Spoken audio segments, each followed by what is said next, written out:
Welcome to SA Sports Show. I'm Greg Anderson and my co-host Barry Curtin.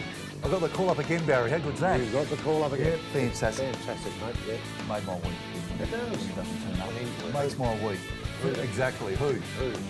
Phil Sutton Smythe. Apparently he used to play basketball. Really? Mate, what a show. I thought the running sheet got a fit to me the other day, and we've got Jed Altswager. Yeah. What He's a a great sad story, but what an inspiration, and now what a great story. He's a fantastic story. From Rolling SA, brilliant, and also Craig Ikes and also Anthony Puglisi from mixed martial arts. Yeah. I don't know how he does it. I don't know how he does. He's going to get into a cage and go one-on-one with someone. We've all seen it, and we all thought, how do they do it? So we're going to ask Anthony that. He's got a big fight coming up in 10 days. Because you interviewed him a few months ago, and looked like a great lad. So I'm really looking forward to meeting him. Yeah, no, he is a great lad, and if you saw him, he looks like he's ready to fight now.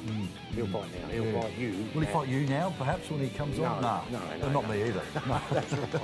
No, we'll leave him alone. And Jeff Baines, CEO of Squash SA. Story. Great squash story. He's a great player in his day. Baines, good footballer, South Adelaide man. 79 grand final for SASS against Port. Unfortunately, it was against Port, but anyway, he made it to the big day in September, which was great. So we've got a lot to cover, but first of all, we've got to head over to the news, and over to you, Ashley. And what a ripper week in sport, guys. Adelaide United have lifted the FFA Cup for the second time after a phenomenal game at Cooper Stadium.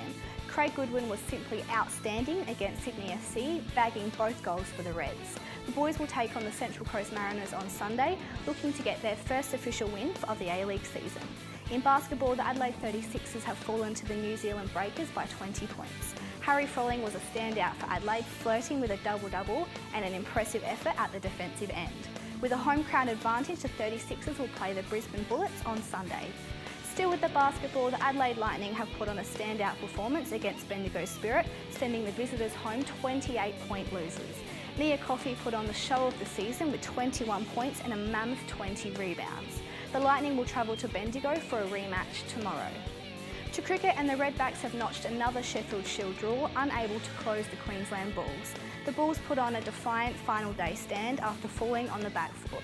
Lloyd Pope stunned the crowd with a massive 7-wicket haul in the first dig, while Jack Lehmann scored an impressive 126, making a case for the selection in the national side. The Redbacks sit fourth on the Shield table, taking on ladder leaders Victoria tomorrow. Both the men and the women's South Aussie hockey teams have been knocked out of the Australian Hockey League, both finishing in 6th place. The Hotshots were outclassed by Victoria in their playoff for 5th, falling by 7 goals. And the Suns battled Western Australia for 5th but fell in devastating fashion, losing a shootout by just 1 goal. Kyle Chalmers has put on another gold medal performance, this time in the 200-metre freestyle at the Australian Short Course Championships. Chalmers edged out his opponents by the narrowest of margins with 0.1 of a second separating first and second. Chalmers now heads home with the 9 other South Aussie finalists, all having put in great performances. And just before we go this week, if you have any spare time tomorrow, head down to Balhana Oval for the Cancer Council's Relay for Life. The event sees teams relay through the night in celebration and in honour of those we've lost to cancer. The fun begins at 2 p.m, and if you'd like to donate, head over to the link on your screen now. Guys? Oh, thanks, Ash. And up to date now with all the news, Barry. Always with Ash. Very good. She's all over it. Very, very good. Want to introduce Scott Whitmore, the head coach of the Woodville Basketball Club. Welcome. Thank you. Court's 4 weeks away. Yeah. I know everyone would have driven past and down the old Woodville Road and just see it being flat line for so long because it's the old St Clair has been first kiss. The roof tiles were falling down. First kiss. St Clair. I went roller skating there once. I reckon it was about 13 or 14. They're looking after you. There is a separate roller skating court still being built. Is that right? I don't know if I'll be roller skating anymore. But it's still there, man. It'll be fine. Big part of everyone's life. The fence is down. 6 courts, 24 million. 6 courts. 6 courts, air conditioned. Show court seats 1,000. That's gym. overdue. It is overdue. So overdue. Has it been hard for you though? Has it been hard for you to balance all the junior clubs, the men's senior team, of course, been nomadic for a while. Used to be in at Athol Park for a little bit, 4 courts, and then moved from there to Titanium, and then moved from there to St Clair, and gotta be hard. that was a bit run down. But yeah, the juniors are playing at different places to the seniors, so we've been a bit to fractured. get them all together. It is good. Fantastic. Keep them all together, it's got to be hard. That is tough. You know, they're all over the shop. It is. Do I need to do this or do I need to go to And you're practicing in primary schools and high schools and doing, but yeah, you know, in the next few weeks, back into the new home. Everyone excited? Oh, you crazy, bet. crazy. Yeah. fun. Players, players, the everybody. parents, everyone. Everybody. Because basketball gets cancelled when it's too hot, because you've got to keep the kids safe. Yeah. So to have an air-conditioned stadium, It's going to be amazing. there's not too many of them. So nothing gets cancelled now. It's good. Yeah. And your program, you know, which is really interesting. I know you're wearing the top at the moment, the so Aboriginal program for the basketball. Great. Bunch of ex-Woodville guys got together. Funny story, a couple of guys stuck in Bali with the ash cloud. And Remember the ash cloud? Sitting at the bar having a few and said, we need to start an Aboriginal basketball academy to look at school retention for Aboriginal students that have a keen interest, I guess, in basketball. So Paul Vandenberg and Craig Gilbert came back and grabbed a few of us ex-Warriors and threw the thing together. So last year was the first year, graduated 10 students, mostly from Woodville High, good partner at Woodville High, and Sacred Heart as well. And then this year, next Friday, probably graduate about 21. So we've doubled. Oh, is that right? Yeah. Yeah, it's good.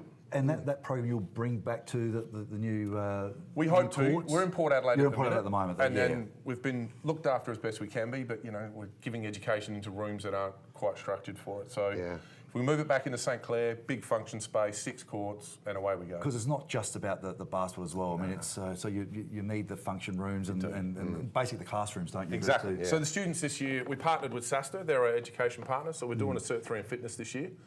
And next year again, looking at some different subjects. Trials are next week.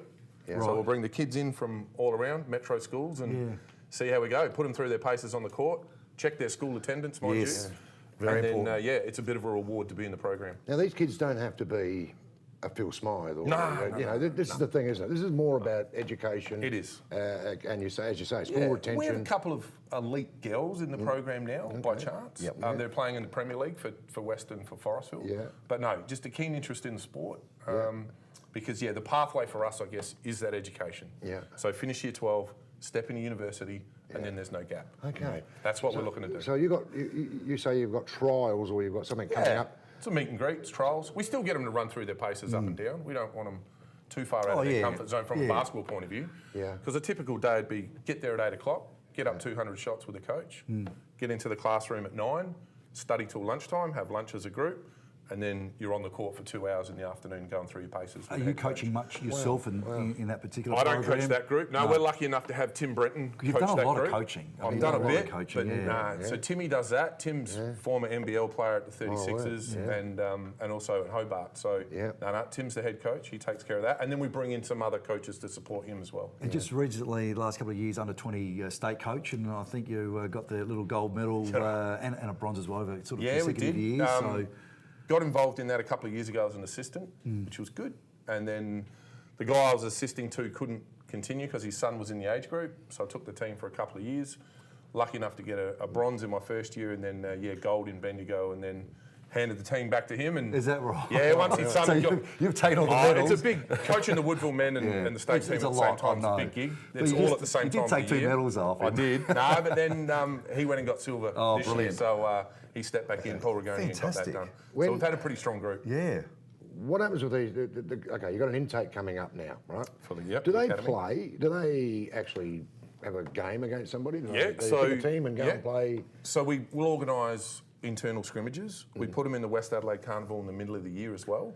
So that was good. We put in some 3-on-3 teams, a couple of mixed teams as well, and then we'll just organise other high schools to come in at different times.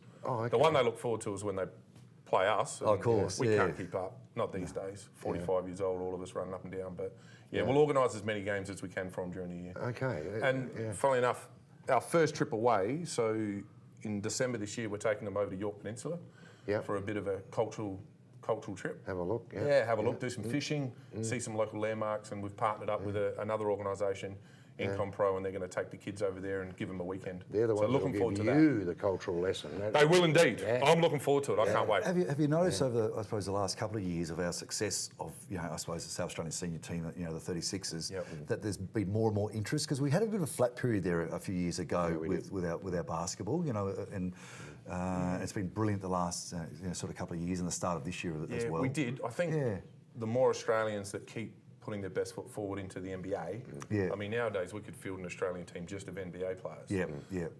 And then I think it's just that consistency of coach. I mean, I know Phil's not here and you've given him a ribbon for it, which is fair enough. It's fair enough It's as fair, well. yeah. Yeah, of course. But Phil was that consistent, and then we went through a couple of different coaches over certain times. So to have someone like Joey, you know, on a 5-year deal. And He's been a constant. yeah, he's just that constant, and he's had that opportunity to grab. I know Mitch isn't here anymore, but you know, get a Mitch and a Sobey and a Johnson, and just and keep that core group together. We didn't get the result, but it was so exciting last year, wasn't it? I mean, how exciting was it when Magic got that shot with about 3 seconds ago, and it was a long-range shot, and he just missed it, you know, and it would have been, what, 2-2 then at that stage? Yeah, because he'd sunk it. They're not ever highly regarded as to win, but Joey's got them.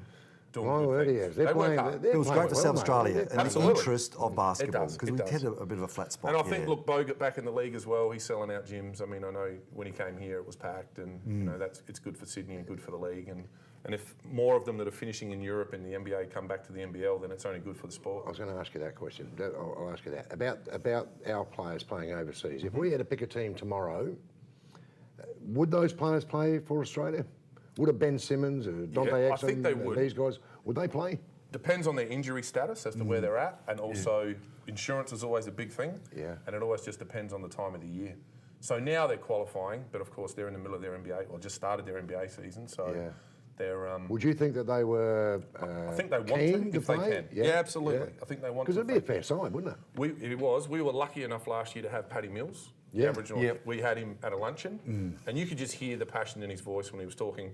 I mean, directing it to our young people in the program, but to the 250 people in the room. If he pulls on that Aussie jersey, that's the real deal for him. Wow. And I think the rest of them are just as serious as he is. The Olympics was fantastic. I mean, we all got right behind the basketball, every sport, of course, but the basketball was a big interest, and we had a lot of big names in it as well, and it sort of really brought basketball to a great level. So. Is it just the Olympics that these guys will come back for, or they're happy to come back for World Championships? World Champs as well. Yeah. But the Asian qualifiers and things like that. That's where the program from. Yeah, it's tough for them with their NBA schedule, and also Europe as well. Remember, they're earning 15, 20, 18 million US a season. To come back and play. A game against the Philippines or a game against Kuwait, it's just they're just not going to do it. Well, we need they're risking that livelihood. Or we need our MMA boys to play against the Philippines. I didn't want to. Yeah, that's true. Just let our guns. That was crazy, wasn't it? That was crazy. Well, that was have you ever? crazy. Have you ever seen it? You've been in basketball for a long, long time. Have you seen it at all at any level? That was crazy. I have. I was going to say. I have. I've been in a gym where it's got a little crazy at times, and. But that was spectators, and I'm probably going to even talk to our viewers about it, because I know they would have seen it and know what we're talking about. Chairs, some big haymakers, and a few of them connecting as well. So, unfortunately, in my early days, I played in a couple of leagues here in Adelaide where nunchucks came out and a machete was pulled out of a bag. The exit stage left after that one. But never went back. The food was good, but I never went back. So I pulled a machete we got to counter the nunchucks with the. Of course. You know what I mean? You pull nunchucks, I pull machete. It's like rock, scissors, paper, I guess. And I pull shotgun, and it's all over. It's done. Got it back. But it's a great sport. It's a great sport. It's a great family sport, Barry. My word, it is. Well, it is. I think this is a wonderful idea, mate. And I did see the footage on it. Yes. On the academy. And what struck me about the video was the smiles on the faces of the kids. Every single one of them in those videos that you sent. Big grin, big smile, happy. I think we're heavy on culture as well. We have a mentor, Joey White, who's there every day, and there's a big cultural session every morning about them getting, in touch with, where they're from and their Aboriginality as best as possible. And you've got them coming from, Port Augusta, north, everywhere, south, east, west. You bring them all together, Education, and they make great friendship. Basketball, great friendship. Yeah, it's good. Scott, well done. Thank you. Congratulations. It's brilliant for South Australia. Excellent. No, it really is. Really Thank you. And we'll be back after the break. That was good. Good lad.